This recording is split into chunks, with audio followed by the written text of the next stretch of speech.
All right, how's everybody doing? Welcome to Thursday Bible study.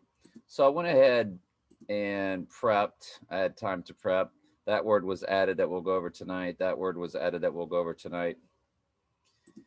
So I've now added them to the King James, and then I've got everything up on the NLT all ready to go. So let's start off in the NLT, the weaker version, just to get an idea of what we're reading. If something doesn't sound right, we'll go to the King James, and if it still doesn't sound right, we'll look it up in the Greek. When Jesus had tasted it, he said, "It is finished." Then he bowed his head and gave up his spirit. By the way, this is 30 through 38, and this is a very corrupted text. So we have 30, 31, 32, 33, 34, 35, 36, 37, and 38. They did, all the verses are here. So then he bowed his head and gave up his spirit. It was the day of preparation. And the Jewish leaders didn't want the bodies hanging there the next day, which was the Sabbath, and a very special Sabbath because it was Passover week.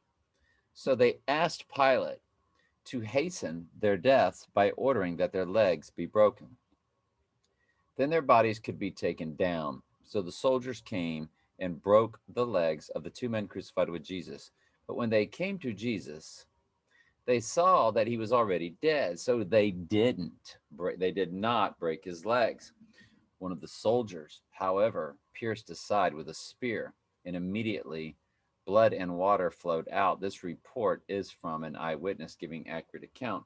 He speaks the truth so that you also may continue to believe. These things happen in fulfillment of the scriptures that say, "No one, not one of his bones will be broken, and they will look on the one they pierced." Afterward, Joseph of Arimathea, who had been a secret disciple of Jesus because he feared the Jewish leaders, asked Pilate for permission to take down Jesus' body. When Pilate gave permission, Joseph came and took the body away.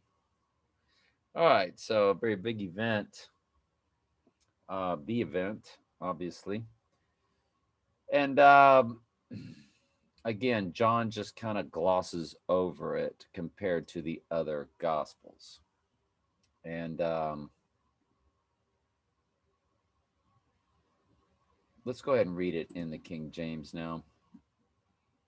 Um, when Jesus therefore had received the vinegar, he said, "It is finished," and bowed his head and gave up the ghost. The Jews, therefore, because it was preparation that the body should not remain up on the cross on the Sabbath day, for that Sabbath day was a high day, besought Pilate that their legs might be broken and that they might be taken away. Then the soldiers came to break the legs of the first, other which was crucified with him. But when they came to Jesus, they saw that he was dead already. They brake not his legs, but one of the soldiers with a spear pierced his side, and forthwith came there out blood and water. And he that bare record, instead of and he that saw it bear record, and his record is true, and he knoweth that he saith true, that ye might believe. For these things were done that the scripture should be fulfilled, a bone of him shall not be broken. And again another scripture saith, they shall look upon him whom they pierced. After this, Joseph of Arimathea, being a disciple of Jesus, secretly for fear of the Jews, besought Pilate that he may, that he might take away the body of Jesus, and Pilate gave leave, gave him leave. He came, therefore, and took the body of Jesus. Again, when you look at anything in authorized King James, they will give you italicized words that were added to the regular King James. They were not actually in the text. So I now go ahead and highlight those when I have time. And I definitely had time today. And let's now go to Revelation. And I saw in the right hand of him that sat on the throne a book written within and on the back side, sealed with seven seals. And again, seven is that number for cleansing, cleansing of the church, cleansing of anything that God created. And I saw a strong angel proclaiming with a loud voice. And what the sevens are throughout Revelation is the cleansing of the church and the cleansing of the earth. And I saw a strong angel proclaiming with a loud voice, who is worthy? Who? So he's asking, Who is worthy to open the book and loose the seals thereof? And no man in heaven, nor in earth, nor under the earth, was able to open the book, neither to look therein.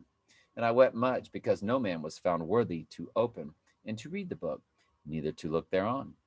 And one of the elders saith unto me, Weep not, behold, the Lion of the tribe of Judah, the root of David, hath prevailed to open the book, and to loose the seven seals thereof.